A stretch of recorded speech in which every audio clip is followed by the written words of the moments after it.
not the fragile understanding that comes from being threatened, which lasts only as long as the threat is present. The durable understanding that comes from seeing, with complete clarity, the shape of a world that was always larger than they had imagined, and the cost of moving through it without the knowledge to navigate it. That was not revenge. That was education. This story is a work of dramatic fiction, inspired by the real historical figure of Ellsworth, Bumpy Johnson. Dialogue, events, and supporting characters are invented for narrative purposes. However, what this story chose to honor is entirely real: the intelligence, the discipline, and the dignity of a man who understood that real power never needs to announce itself. That lesson is worth passing on. Thank you for staying until the last word. The restaurant was called La Stella Bianca, the White Star, and on Friday evenings it earned the name. White tablecloths, white candles, white faces. The kind of establishment that existed precisely at the fault line between Midtown's ambition and Harlem's gravity. Close enough to one world to borrow its energy, far enough from the other to pretend it owed nothing in return. 8:14 in the evening. The dining room was full, every table occupied, the bar stacked 3 deep, the maître d' moving through the room with the calibrated urgency of a man who understood that busyness, when performed correctly, was its own form of prestige. Silverware catching candlelight. Conversations layered over one another in that specific register of Friday night confidence: the loosened tie, the second bottle of wine, the laughter that comes when men believe the week is behind them and the weekend belongs entirely to them. At the corner table, the VIP table, the one near the window that faced the street, the one that required knowing the owner rather than simply calling ahead, sat 3 men who embodied every quality that table was never meant to reward. Tommy Caruso sat at the center, because Tommy Caruso always sat at the center. He was not a large man in any physical sense, but he had cultivated the posture of one shoulder's back, chin slightly elevated, a habit of gesturing with his wine glass as though he were conducting something. His father was a city councilman of middling influence and considerable debt, and Tommy had absorbed from this parentage a conviction that proximity to power was the same thing as power itself. He was wrong, but he had not yet been taught the difference. To his left, Sal Moretti laughed at everything Tommy said approximately 2 seconds before it was funny, which is the most precise measurement of a man who needs something from the person beside him. Sal sold insurance, home, auto, life, primarily to Italian-American families in the neighborhoods between Midtown and Harlem, communities that trusted him because he looked like them and spoke like them and had, over 15 years, never given them cause for distrust. He was a man of middling competence and genuine social skill, and he had built his entire professional life on the goodwill of a community he had never once considered to be a community with its own terms. Pete Dunn sat to Tommy's right and said very little, which in this particular arrangement made him the most dangerous of the 3 in a specific and unspectacular way. Pete ran a small auto parts shop on the outer edge of Harlem, had run it for 11 years, and his inventory moved because a portion of his customer base was black men who fixed their own cars and trusted a consistent price over a courteous manner. Pete had never considered this a relationship. He considered it a location. By 8:14, the wine had done its work. Tommy was performing. Sal was applauding. Pete was nodding with the comfortable vacancy of a man who had outsourced his judgment for the evening. Then the door opened. Not dramatically. Not with announcement. The door simply opened the way a door opens when someone accustomed to entering rooms does so without needing to make an entrance. Ellsworth. Raymond Johnson, known in every borough of New York City by the name Bumpy. Though no one said it carelessly, walked into La Stella Bianca, wearing a 3-piece charcoal suit that had been pressed with an attention to detail that most men reserve for occasions they want to remember. White shirt, dark tie, a pocket square folded with mathematical precision. His shoes were the kind of shoes that took 10 minutes to put on correctly and 30 seconds to notice from across a room. He was alone. He walked to the host stand and waited, not impatiently, not with the performative ease of a man trying to appear unbothered. He simply waited the way a man waits when waiting is a neutral act, neither degrading nor urgent. The host approached, young, reading the room the way young men in service positions learn to read rooms when their livelihood depends on it. "Good evening," Bumpy said. "Johnson, I have a reservation."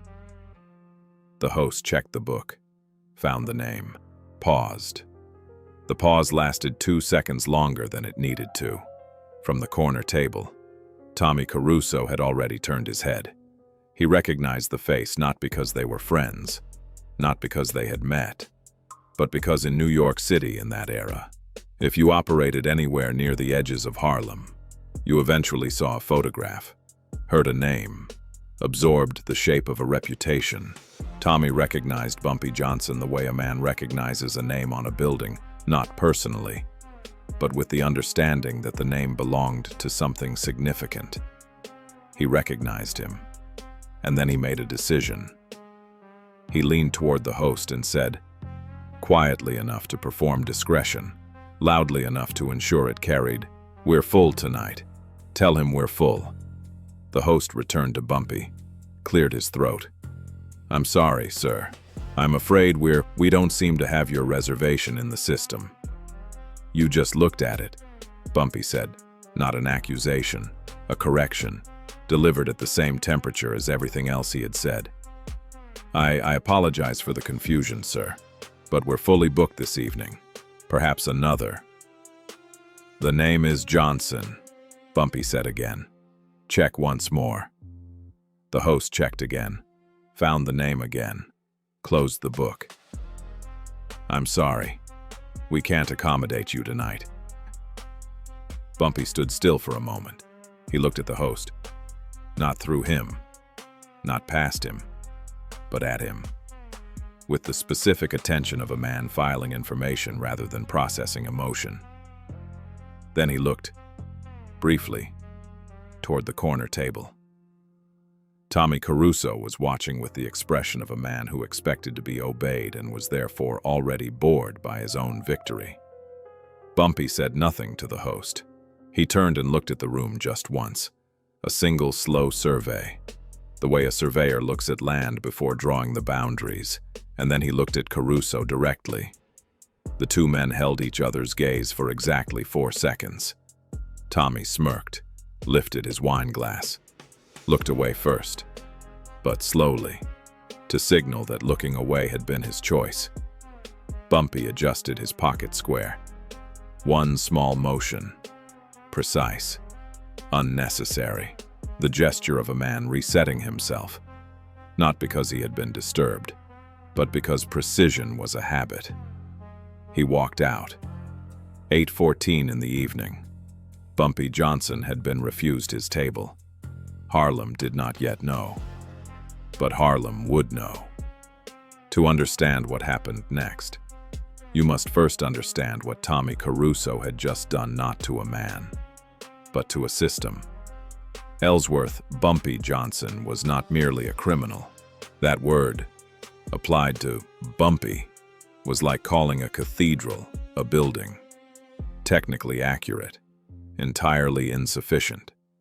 He had come up through Harlem in the 1930s, in the years when Harlem was the center of Black American culture and simultaneously one of the most economically exploited communities in the country, a place where the money flowed in and out through channels that Black residents did not control and were rarely permitted to influence. He had fought for position in a world where the official economy was largely closed to Black men of his generation, and he had built an alternative structure, parallel, comprehensive, and governed by its own laws. By the time of that Friday evening, Bumpy Johnson was the undisputed sovereign of Harlem's underground economy. Numbers, loans, the movement of goods and money through arteries that ran beneath the visible city, He operated with the methodical thoroughness of a man who had studied how legitimate institutions maintained power and had reproduced that methodology in an entirely different register. The FBI had files on him. The NYPD had files on him. The Genovese family had files on him, in their own way, and more importantly, they had an arrangement with him, which is a different and more significant category of documentation. But none of that was what made Bumpy Johnson dangerous in the way that Tommy Caruso did not understand. What made him dangerous was this: he never reacted. In 30 years of operating in environments where impulsive men died, young and cautious men died old, Bumpy Johnson had developed a philosophy of response that was so consistent it had become a kind of physical trait, as recognizable as the way he dressed or the way he held himself when standing still. He did not act on anger. He did not respond to insult with insult. He did not strike back at the moment of provocation, because he understood at a level so fundamental it had become instinct that the moment of provocation was designed to extract a reaction. And a reaction was the only thing that could limit his options. He had said once to Dutch, his most trusted lieutenant, "The man who hits you back immediately is the man who's already losing. He's playing your game, on your schedule, with your rules. I don't play anyone else's game." Dutch had written it down. He had written down most of what Bumpy said. In Harlem, Bumpy was not simply feared. He was, in a more complicated and durable sense, trusted. When a landlord extorted a tenant beyond reason, there was a process for that, and it ran through Bumpy. When a dispute between two families threatened to become something that would bring police into the neighborhood, there was arbitration available, and it ran through Bumpy. When a young man needed to understand the precise cost of a particular mistake before he made it, there was counsel available, and it ran through Bumpy. He was not running a charity. He was running a system. And like all functional systems, it persisted, not because people feared it, though they did, but because people relied on it. In the absence of institutions that treated Black Harlem residents as full citizens deserving of protection and recourse, Bumpy Johnson had become an institution, imperfect, extra-legal, and entirely indispensable. Tommy Caruso was a man who understood power as a noise. The louder you were, the more space you occupied, the more power you demonstrated. He had spent his life in rooms where the man who laughed last and loudest went home with the deal. Bumpy Johnson was a man who understood power as architecture.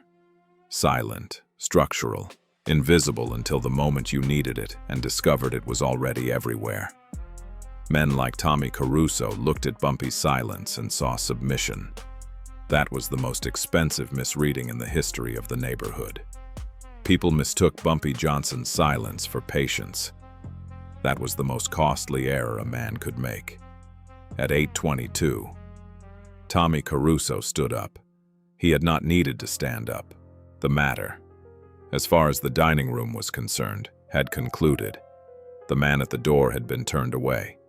The evening could have continued. The wine was still cold. The conversation was still loud. But Tommy Caruso stood up, because Tommy Caruso had an audience.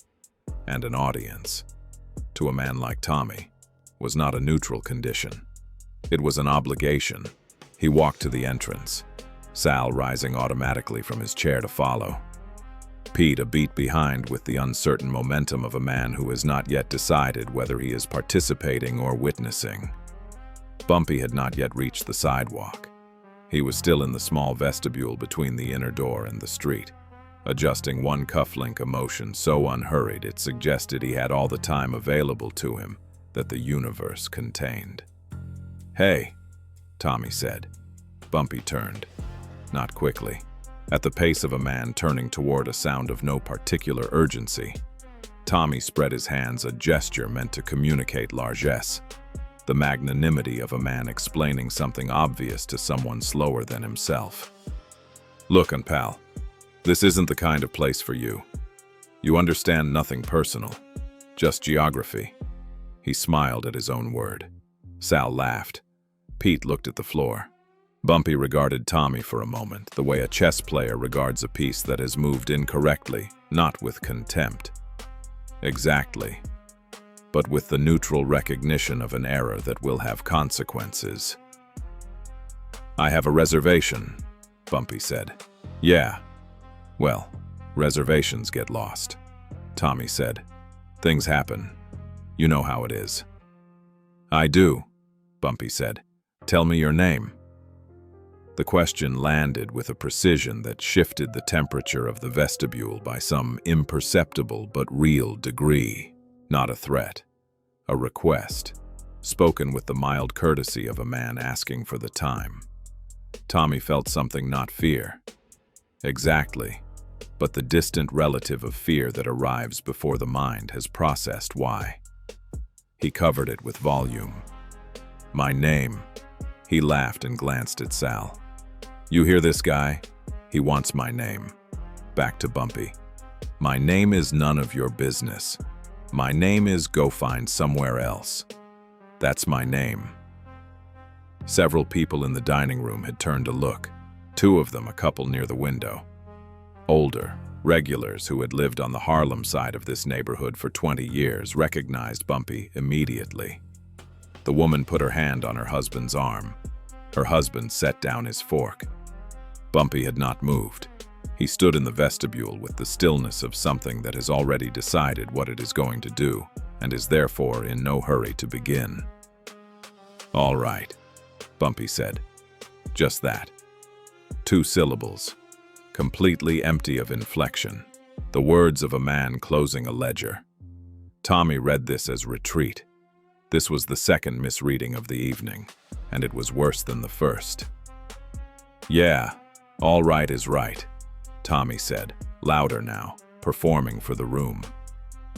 "You people walk in wherever you want like you own the place. This is my table. This is my restaurant. And you go back to wherever." "Tommy." Pete's voice, low, from behind. A warning from a man who had perhaps at the last possible moment begun to understand the geography of the situation more clearly than his companion. Tommy ignored it. He stepped forward just one step, but forward and put his hand flat on Bumpy's chest. Not a punch, not a shove. The condescending press of a palm that says you are an object, I am moving. "Out," Tommy said. "Now." What happened next was witnessed by approximately 40 people in the dining room of La Stella Bianca, and it was remembered, word for word, by every one of them for the rest of their lives, not because of what Bumpy Johnson did, but because of what he did not do. He looked down at the hand on his chest. He looked up at Tommy Caruso. He said, with perfect quietness, "You should move that. Not or else.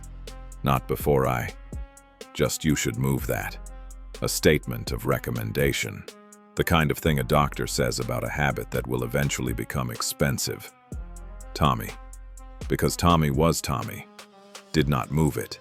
He pushed a small, contemptuous extension of pressure and then withdrew his hand, stepping back, satisfied with himself in the way of a man who has confused compliance with defeat. "Out," he said again. Bumpy walked out, through the inner door, through the vestibule, through the outer door onto the sidewalk, where the Friday night street was full of its ordinary sounds traffic. Voices, the city conducting its uninterruptible business. He stopped on the sidewalk, reached into his breast pocket, removed a small leather card case, opened it, checked something or appeared to check something, then replaced it. He straightened his jacket, not frantically, not with the energy of a man suppressing rage, with the deliberate, unhurried attention of a man ensuring that his appearance remained exactly what he intended it to be. He did not look back at the restaurant. He walked to his car. 8:47 in the evening. Bumpy Johnson walked out of La Stella Bianca, alone, empty-handed, completely calm. That was the moment the people who knew him understood later, when those 3 men had finished being safe. His office was on 116th Street, not a flashy address, not a building with his name on it. A modest door on a block that knew better than to find it remarkable. Inside, a desk, a lamp, a telephone, 2 chairs for visitors, bookshelves, a window that looked onto the street without revealing much about what the street revealed back. Bumpy arrived at 9:17. He removed his jacket, hung it on the back of his chair, and sat down. He did not pour himself a drink. He did not pace. He did not speak to anyone for 4 minutes. He sat at his desk and thought. This was not a performance of calm. This was the actual thing, the practiced, architectural process of a man who had long ago learned that the first 60 seconds after an insult contain the most dangerous temptations and the least useful information. He let those 60 seconds pass. Then the next 60. Then all the ones after those, until his mind had cleared the noise of the evening and arrived at the only question that mattered. What exactly needs to happen, and in what order? At 9:21, he picked up the telephone. The first call was to a man named Curtis, who ran numbers out of a barber shop on 118th and who, as a function of his location and his profession, knew the pedestrian traffic of a 12-block radius the way a lighthouse keeper knows weather. Curtis was not an analyst. He was a recorder, a man whose value was the catalog in his head, the faces and names and affiliations he had accumulated over years of watching a neighborhood breathe. Curtis, Bumpy said. La Stella Bianca. Friday evenings. Corner table. 3 men. Regular or occasion? Regular, Curtis said, without needing to be given names. Every other Friday, near enough. Been coming 6, 8 months. The loud one's name is Caruso. His father's on the council. 3rd District, I think. The other 2. One sells insurance. Moretti. Does the Italian neighborhoods on the edge 110th, 112th. The other one, the quiet one, runs an auto shop. Done. On the boulevard. On the boulevard, Bumpy repeated. Yeah, been there a while. Does good business with the neighborhood. Bumpy said nothing for a moment. Thank you. Curtis. He hung up. The second call was to a man named Horowitz, an accountant. Nominally, though his practice extended considerably past what accountants were licensed to practice. Horowitz had relationships with 6 restaurants in the Midtown to Harlem corridor. Relationships that were financial in nature and structured in ways that did not appear in any ledger he filed with the state. One of those relationships was with the owner of La Stella Bianca.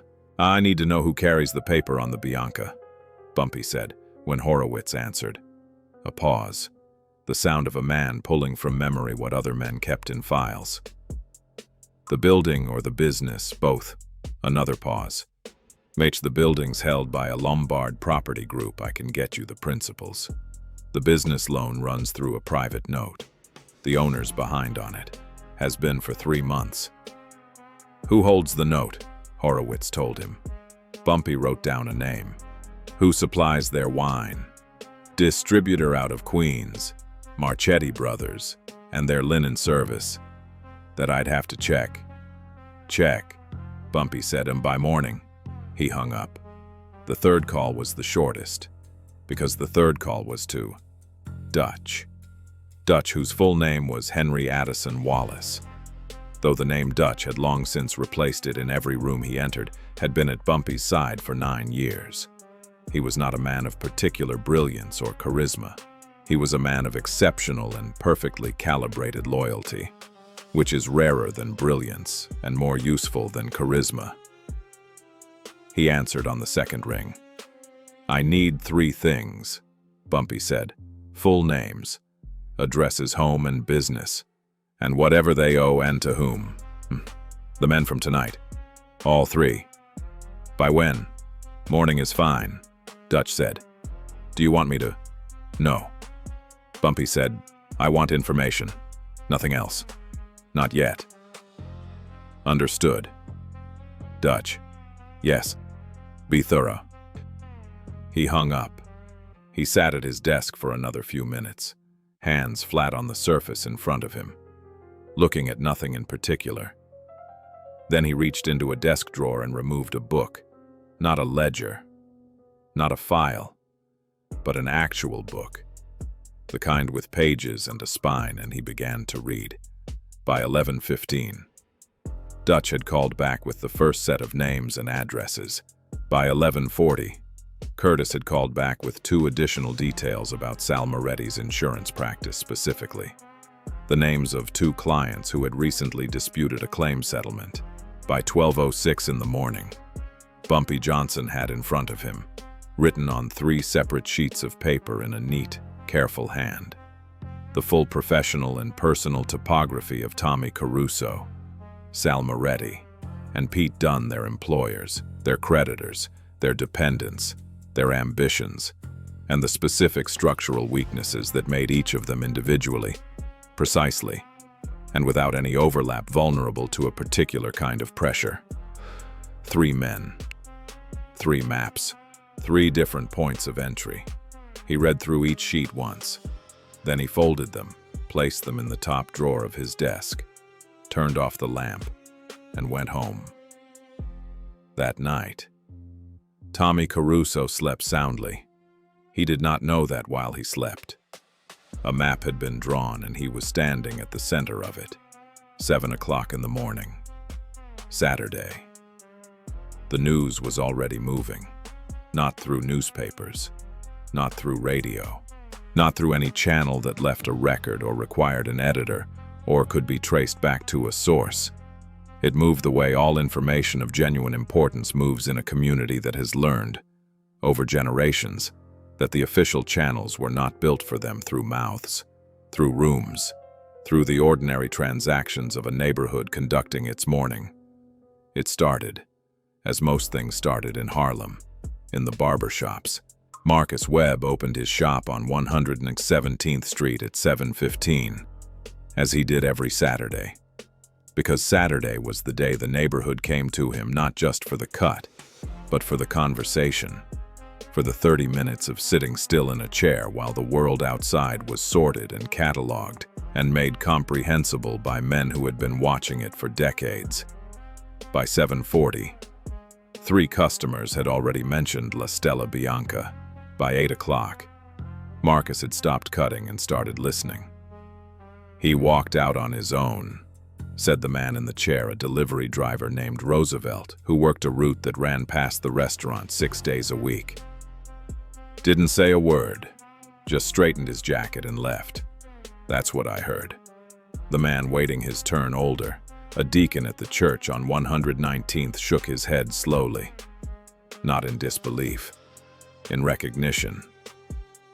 That's how you know it's serious, the deacon said. When Bumpy Johnson gets loud, it's theater.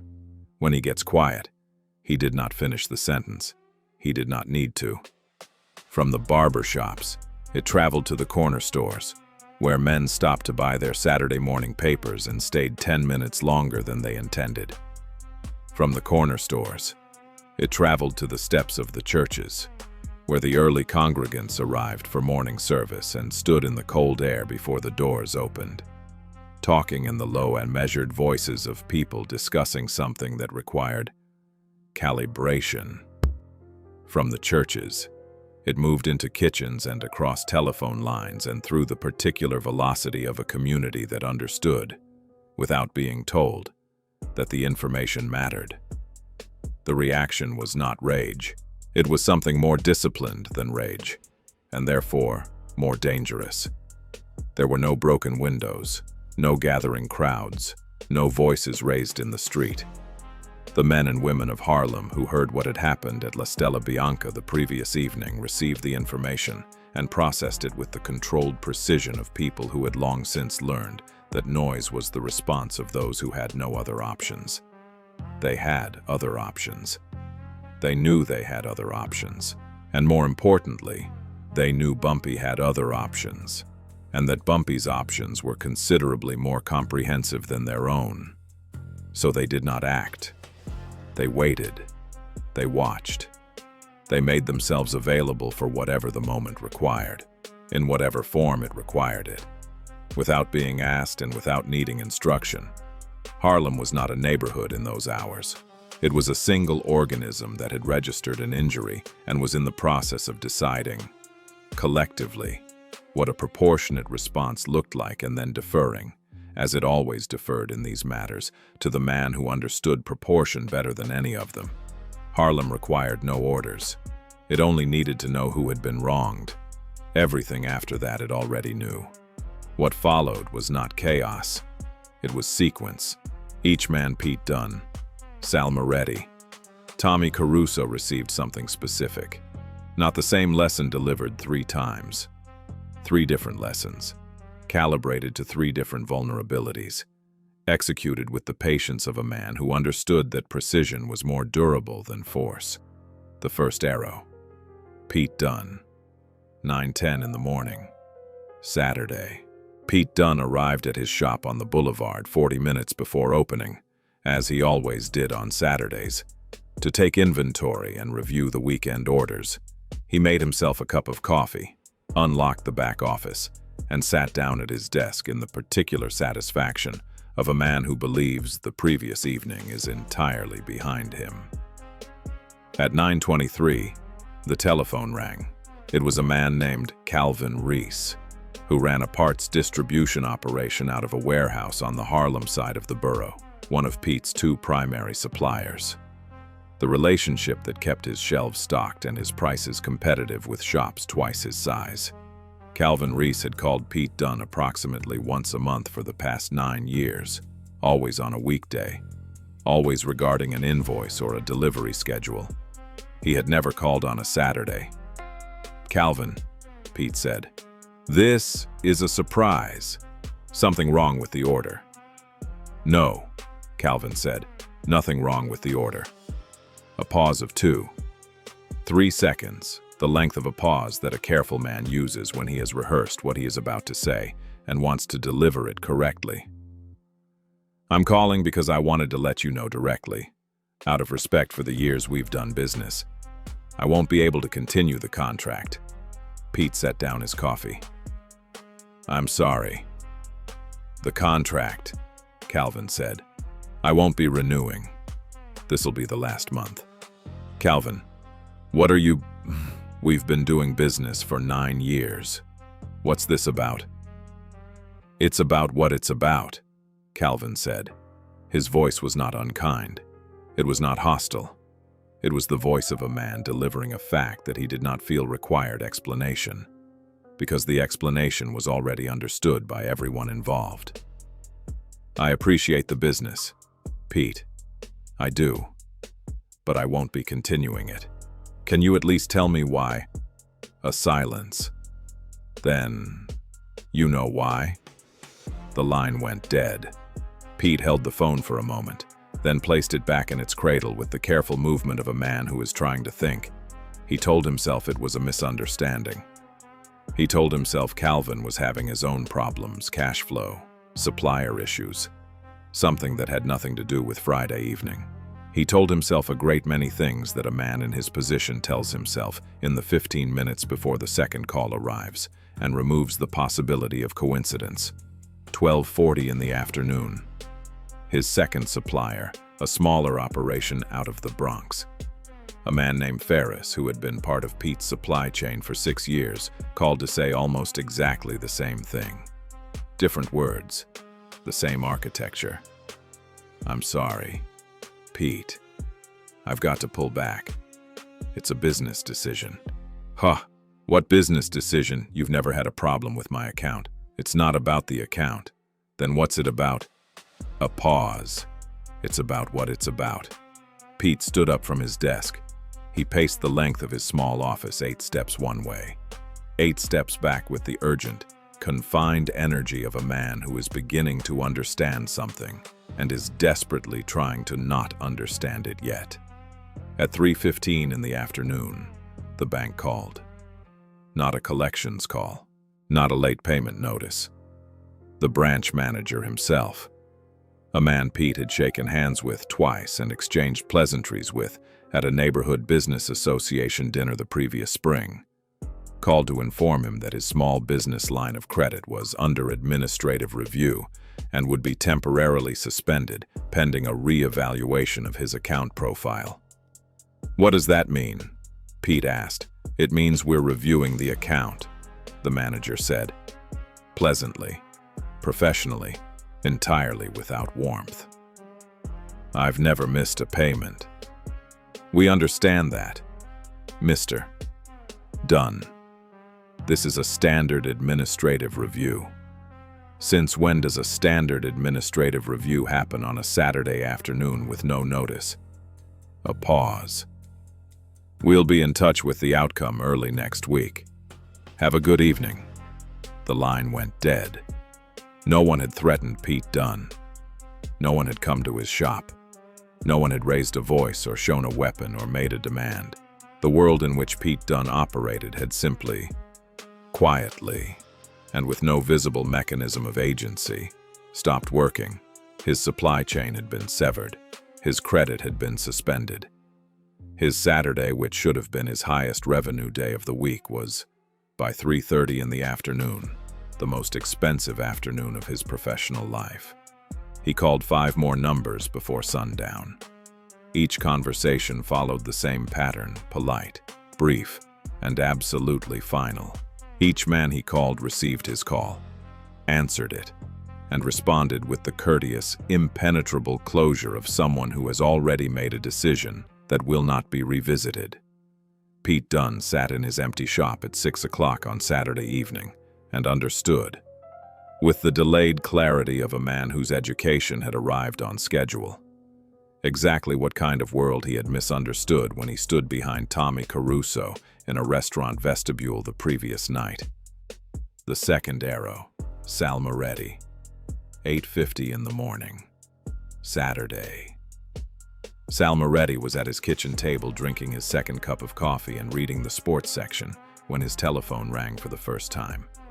It was his largest client, a man named Guarino, who ran a small import business in the neighborhood and whose 3 insurance policies, home, business, and 2 vehicles represented more of Sal's quarterly commission than he generally liked to admit.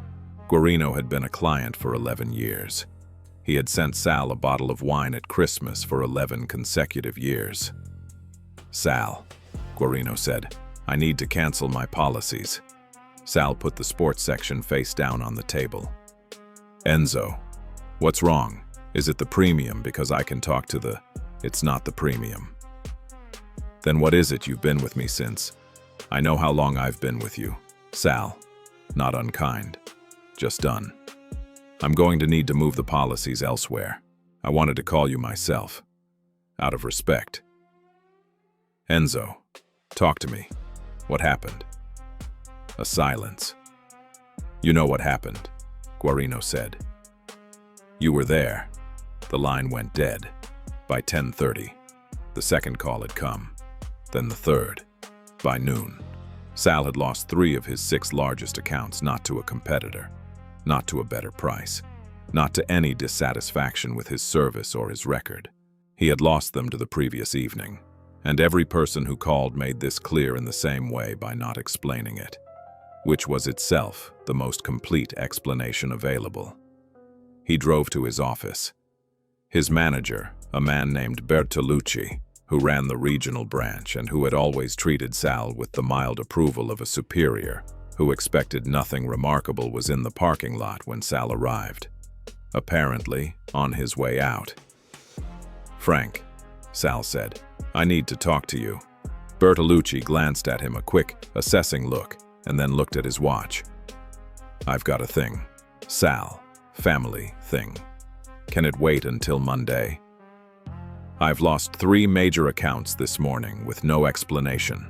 No, it can't wait until Monday." Bertolucci shifted his weight, looked at the building behind Sal, as though the building contained information he was trying to retrieve. "Sometimes clients move on. It happens. I wouldn't read too much into it. 3 in one morning. Frank. All from the same neighborhood. Look, Bertolucci lowered his voice, not conspiratorially, but with the discomfort of a man who does not want to say what he is about to say in an open parking lot. I can't tell you anything I don't know, but I'd suggest for now maybe you give that area a few weeks. Let things settle. What things settle from what? Bertolucci looked at him for a long moment. The look of a man who is deciding how much he owes someone and arriving at a number smaller than expected. Talk to your friends, he said. Not me. He got in his car. That afternoon, Sal drove to the Italian-American Social Club on 112th Street, where he had been a member for 14 years, the place where he had celebrated his daughter's baptism, his wife's birthday, his own promotions. He parked out front, walked to the door, and rang the bell. The door opened. It was Carmelo, who had been working the door at that club for as long as Sal could remember, and who had let Sal in without question or delay on approximately 200 previous occasions.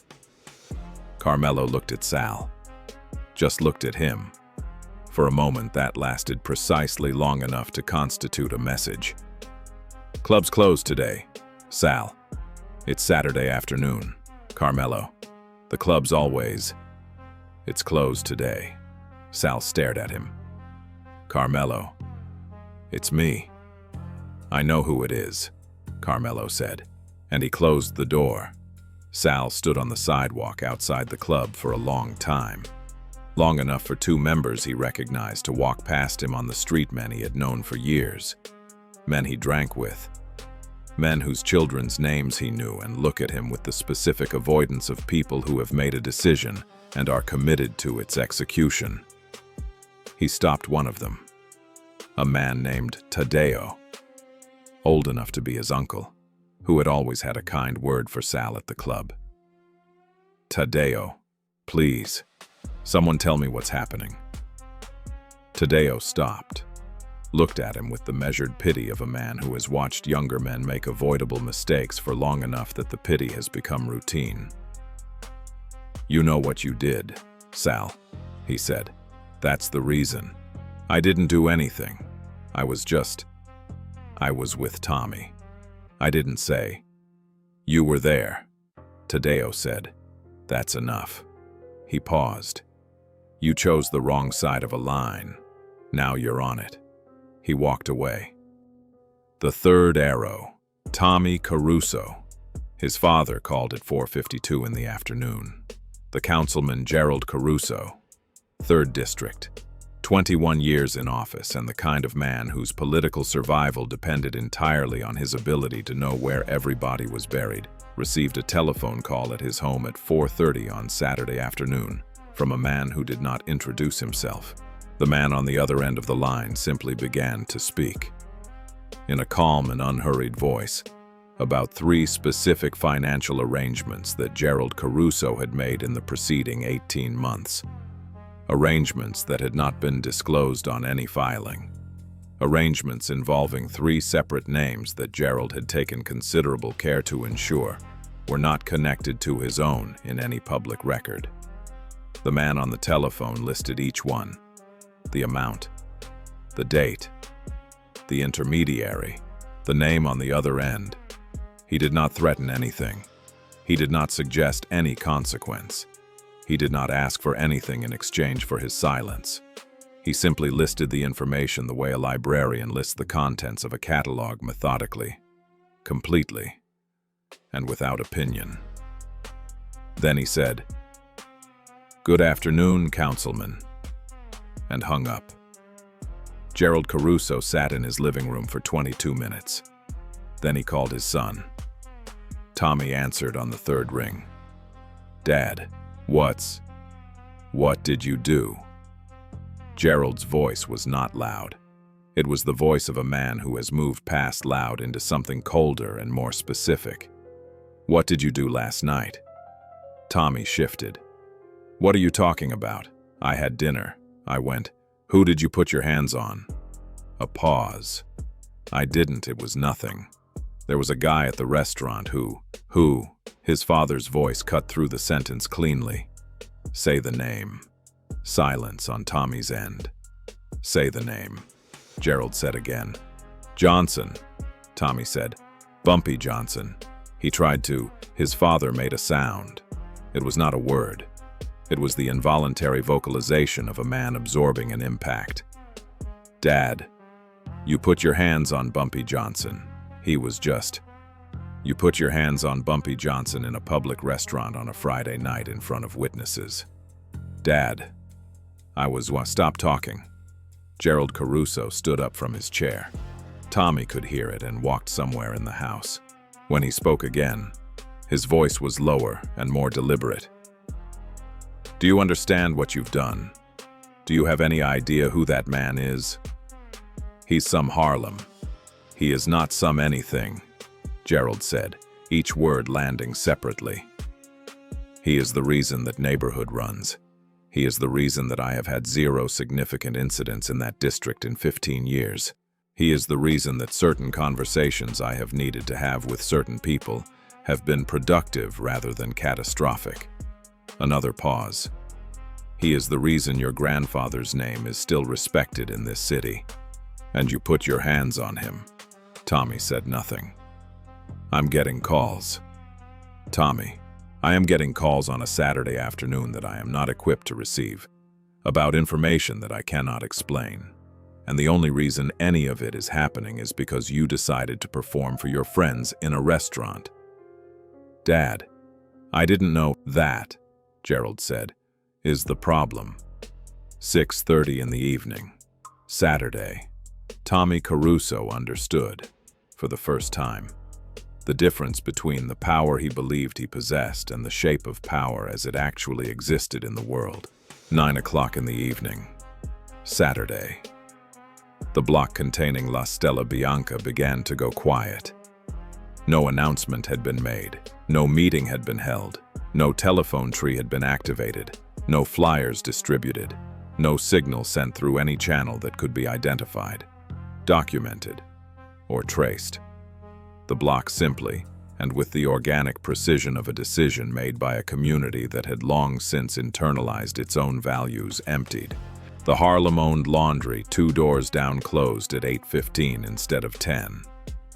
The owner locked the door, turned the sign, and went home without explanation to anyone who might have been watching. The numbers shop that operated quietly. 3 buildings to the east did not operate at all. That evening, the regular Saturday night traffic that would normally have moved through its back entrance simply did not arrive. The car service that ran a late-night route through the neighborhood and regularly stopped outside the restaurant to drop off and collect passengers rerouted, without instruction, to a parallel street 3 blocks north. The regulars did not come. Not the couples who dined at La Stella Bianca on Saturday evenings out of habit and proximity. Not the late-night drinkers who occupied the bar from 9 onward. Not the street traffic, the people who walked that block on their way from somewhere to somewhere else and stopped to look in the window or step in for a drink. The foot traffic that made a Friday or Saturday night restaurant viable in that neighborhood did not materialize. By 9:30, the dining room that had been 40 people full the previous evening contained 11. By 10, 7. By 10:30, 4, 2 of whom were tourists who had found the restaurant in a guide and did not know enough about the neighborhood's current geometry to understand what the empty room around them was communicating. The owner, a man named Vitale, who had run the restaurant for 16 years and who understood, at the level of bone, the difference between a slow night and a structural event, stood at the bar watching his dining room and understood that what he was looking at was not accidental. A slow night had a texture. This was not a slow night. This had the texture of a decision. He called his manager. No answer. He called his head of reservations, who confirmed that 12 of Saturday's bookings had canceled that day, all without explanation. All politely. All between the hours of 9 in the morning and 4 in the afternoon. He called a friend in the neighborhood, a man who knew things. the way certain men in certain neighborhoods are known to know things, and asked him, directly, what was happening. The friend was quiet for a moment. Then he said, "You know what happened last night. Dominic, I wasn't here last night. You didn't need to be.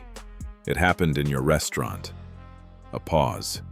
"Fix it, fast, and not the way you're thinking." He hung up. Vitale stood behind his bar in his nearly empty restaurant on the most profitable evening of his week and watched 4 customers finish their meals in the silence of a room that had, in less than 24 hours, become a monument to the cost of a decision he had not made but had permitted to be made in his name. Not one stone was thrown. Not one window was broken. And that was why it was more frightening than any violence could have been. 11:40 in the evening. Saturday. Tommy Caruso parked his car on the block and sat in it for 3 minutes before getting out. He had spent the evening in a state he did not have a name for, not quite panic, not quite grief, but the specific paralysis of a man who has recognized, too late, that the ground beneath him is not what he believed it to be and is trying to locate, by feel, something solid enough to stand on. His father had ended the call without saying goodbye. Sal had called him twice in the afternoon, both times incoherent with a fear that Tommy did not yet fully share but was beginning to. Pete had not called at all, which was its own kind of message. He had decided, in the way that men of Tommy's particular formation always decide things, that what was required was confrontation. That going to the location of the insult and presenting himself there constituted some form of resolution. That showing up was itself a kind of power. He was still learning. La Stella Bianca was almost empty. Tommy pushed through the door, nodded at Vitale, who looked at him with an expression that combined resentment and relief in a proportion Tommy could not read, and scanned the room. Near the back, a table away from the other remaining customers, a man sat alone with a cup of coffee and an undisturbed composure, reading nothing, doing nothing, simply occupying the chair with the settled patience of someone who has been expecting company. Dutch. Tommy had never met Henry. Wallace had never been in a room with him, had no file on him in the informal catalog that Tommy maintained of relevant people in the neighborhood. But something in the way Dutch sat, the economy of his posture, the specific quality of his stillness communicated, with complete efficiency, that this was not a man who was waiting to be found. This was a man who had arrived before Tommy and had been here long enough to finish one cup of coffee and begin another. Tommy crossed the room and stood at the table. Dutch looked up. "Sit down," Dutch said. Not an invitation, a fact about what was going to happen next. Tommy sat. For a moment, neither man spoke. Dutch lifted his cup and drank from it, unhurriedly, and set it back in the saucer with the precise placement of a man for whom small gestures are always intentional. "What do you want?" Tommy said. He had intended the question to sound direct. It sounded, instead, like the question of a man who is trying to locate the terms of a negotiation he has not yet been told he is losing. Dutch looked at him with the mild, neutral attention of a man who has already heard this question in several forms and finds none of them particularly interesting. "I don't want anything," Dutch said. "Then why are you here?" "Same reason you are," Dutch said. "It's a restaurant." He picked up his cup again. "How's your evening been?" Tommy's jaw tightened. "I want to talk about what's happening. With my associates. The business with, I know what it's about," Dutch said. "Then let's talk about what it's going to take to resolve it. I'm prepared to." Dutch reached into his jacket pocket and placed something on the table between them. A plain envelope, letter-sized, sealed.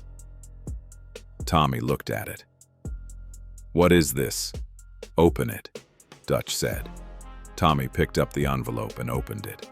Inside was a single sheet of paper. folded once. He unfolded it and read. It was a list. Every event of Saturday, Pete Dunne's 2 supplier cancellations, the bank suspension, the precise times and names involved, Sal Moretti's 3 account cancellations, the names of the clients, the amounts of commission lost, the club door, the conversation in the parking lot, Gerald Caruso's phone call, the information relayed, the duration of the call, the time Tommy's father had called him, the exact words, "You put your hands on Bumpy Johnson." All of it. In sequence. Time-stamped. Complete. Tommy looked up from the paper. Dutch was watching him with no particular expression. Not satisfaction. Not threat. Not contempt. The expression of a man observing a process that is unfolding exactly as expected. "Who sent you?" Tommy said. "No one sent me," Dutch said. "Then what is this that?" Dutch said. "Is today." Tommy looked at the paper again. His hand was not steady. He was aware that it was not steady. And he was aware that Dutch was aware of it.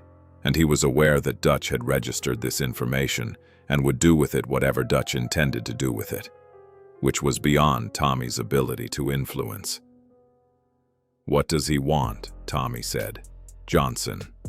What does he want from me?" Dutch looked at him for a long moment. Then he said, "Mr. Johnson didn't send a message." "Then what? He never has to," Dutch said. He picked up his coffee, drank the last of it, set the cup down for the last time, with the finality of a man concluding a task that was complete. He reached into his pocket, placed exact change for the coffee on the table, not a cent more, not a cent less, and stood. He buttoned his jacket. He looked at Tommy Caruso one more time, with the brief, conclusive attention of a man confirming that the thing he came to do is done. "Have a good evening," Dutch said. He walked out. Tommy sat alone at the table in the nearly empty restaurant, holding a piece of paper that contained the complete record of a single Saturday that had not yet ended, and that he would, for the rest of his life, be unable to think about without understanding precisely what kind of architecture had been built around him, and how long it had been there before he knew. 23:58. Saturday evening. Harlem had spoken, not with gunfire, with organized silence. 8 o'clock in the morning. Sunday. The block opened. The laundry 2 doors down from La Stella Bianca unlocked its front door at its usual hour. The car service resumed its regular route. The corner store received its Sunday delivery of bread and newspapers and set out its sidewalk stand as it had done every Sunday for 11 years. The foot traffic returned slowly at first. Then, with the normal density of a neighborhood resuming its weekend, and by 9:30, the block looked, to anyone arriving without context, like a block that had simply never been anything other than what it was. That was the precision of it. The return was as organized as the withdrawal. Nothing announced, nothing performed. The neighborhood simply decided that the lesson was complete, and the block was open again. Dominic Vitale arrived at La Stella Bianca at 9:15. He stood outside his restaurant for a long moment before going in, not because he was afraid of what he would find inside, but because he already knew what he needed to do and was gathering himself for the doing of it. He had not been asked. No one had called him with instructions. No one had told him where to go or what to say or what to bring. He knew because the knowing was the only available response left to a man in his position. He drove to 116th Street. He had never been to that office, but the address was not difficult to find, not for a man who had operated a restaurant at the edge of Harlem for 16 years and had simply, until now, chosen not to know certain things that the neighborhood had always been willing to teach him. He knocked. Dutch opened the door, looked at him without surprise, and said, "He'll see you." Bumpy Johnson was seated at his desk when Vitale entered. He was reading. He closed the book, marking the page with the unhurried attention of a man who intends to return to it, and looked at his visitor with the polite neutrality of a man receiving a business call. "Mr. Johnson," Vitale said. He was holding his hat in both hands. "I want to apologize for what happened in my restaurant on Friday evening." "Sit down, Mr.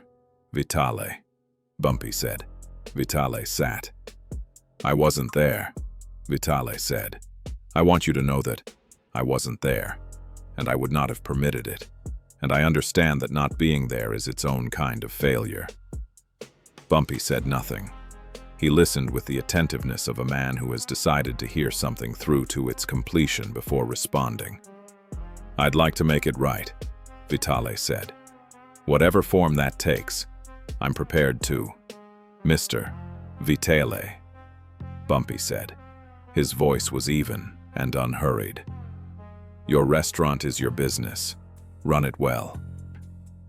But I want to. The matter is concluded," Bumpy said, not harshly, with the finality of a door being closed gently but completely. "Thank you for coming." Vitale looked at him for a moment, reading, or trying to read. The face of a man who offered nothing to read, and then stood, replaced his hat, and walked to the door. At the threshold, he stopped. "Mr. Johnson, for what it's worth." "I'm sorry." Bumpy looked at him with an expression that was not unkind and was not warm and was, above all else, patient. "I know you are," Bumpy said. Vitale left. Bumpy did not need the apology. He had never needed the apology. What he needed, what the entire construction of the preceding 36 hours had been designed to produce, was not contrition. Contrition was temporary. Contrition was a feeling. And feelings changed. What Bumpy Johnson needed was the lesson to be remembered. The three men arrived at their respective endings by different paths, in the manner of men whose vulnerabilities had been correctly identified and precisely addressed. Pete Dunn came first, and he came on his own. On Monday morning, 10:14, 2 days after his supply chain had gone silent, he drove to the warehouse on the Harlem side of the borough, where Calvin Reese ran his distribution operation. He did not call ahead. He parked, walked in through the front, and asked to see Calvin. He was made to wait for 22 minutes in a chair near the door, which was its own form of communication, and which Pete accepted without complaint. When Calvin appeared, Pete stood up. "I know what this is about," Pete said. "I know what I did, or what I let happen." He paused. "I'd like to do business again, if that's something that can happen." Calvin looked at him for a long moment, the look of a man taking the measure of whether the words in front of him carry weight. "You understand the neighborhood you operate in," Calvin said. "Better than I did on Friday," Pete said. Calvin said, "Your first order goes through at the standard rate. You pay on delivery, not net 30, until I say otherwise. And you understand that this arrangement exists because of the neighborhood, not in spite of it." "I understand," Pete said. "Then we're in business," Calvin said. He did not smile. He did not extend his hand. He turned and walked back through the warehouse, and the conversation was over. Pete Dunn drove back to his shop. He never stood behind Tommy Caruso again. Not in a restaurant. Not anywhere else. The lesson had cost him 3 days of revenue and 11 years of assumed security. He paid it without argument, because it was, as it turned out, a fair price for what he had failed to understand. Sal Moretti did not come back. By the following Wednesday, he had transferred his remaining client files to a colleague in a different district, subleased his office on 112th Street, and begun the process of rebuilding his practice in a neighborhood 40 blocks south where his name carried no association with Friday evening at La Stella Bianca. He told his wife it was a career change. His wife, who was perceptive, said nothing. His wife understood, better than Sal had, that you do not choose a side casually when the sides are that specific, and that choosing to stand in a vestibule behind a man pressing his hand to another man's chest is, in fact, a choice, regardless of whether you say anything. Sal Moretti spent the following months in the particular exile of a man who has lost not his freedom, not his livelihood, but his community, the network of faces and names and relationships that constituted the texture of his daily life. He had not been physically harmed. He had not been financially destroyed. He had been made to understand, with surgical completeness, that belonging is not a right but a standing, and that standing can be revoked. Tommy Caruso's ending was the quietest and the most complete. His father managed it. Gerald Caruso, in the week following the Saturday afternoon phone call, called in every favor available to him in the 3rd District, and several that were not strictly his to call, and used them all in the same direction, the systematic, cordial, and entirely deniable removal of his son from every committee, advisory board, neighborhood association, and informal arrangement in which Tommy had accumulated influence. Tommy's name disappeared from meeting agendas. His calls to certain offices stopped being returned. The table at La Stella Bianca, the corner table, the VIP table, was quietly given to a regular who had been waiting for it for years.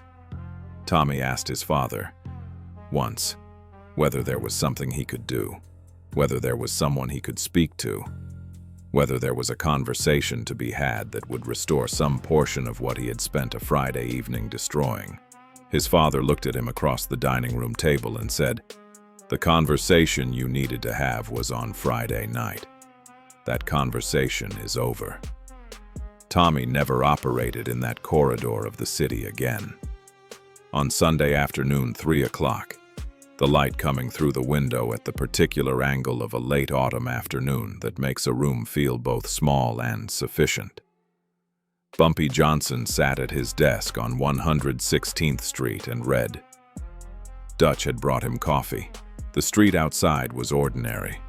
The neighborhood was, by all visible measures, exactly what it had always been: loud in the right places, quiet in the right places, running on its own terms in the way it had run for decades.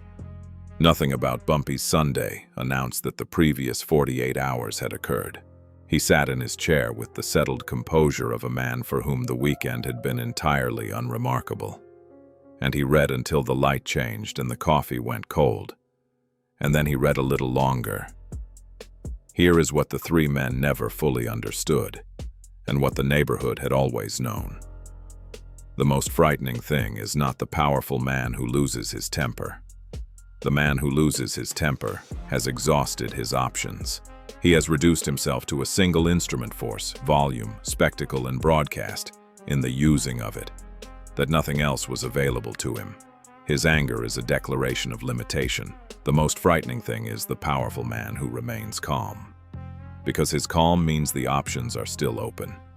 It means the architecture is still being designed.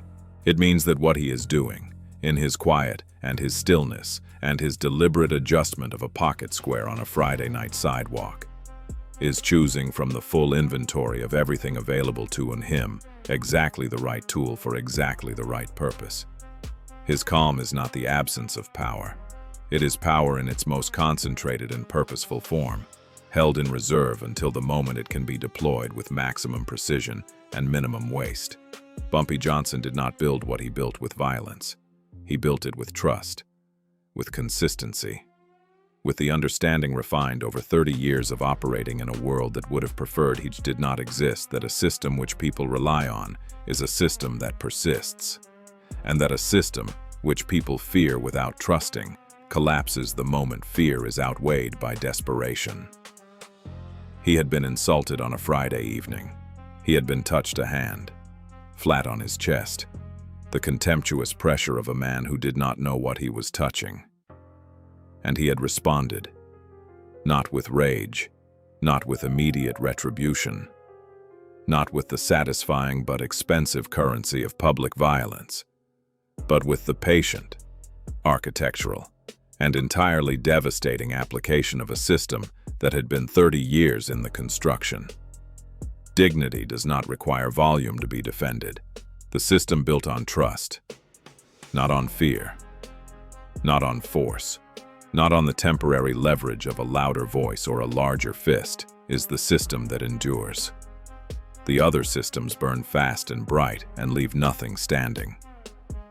3 men walked into Friday evening with the full weight of their arrogance.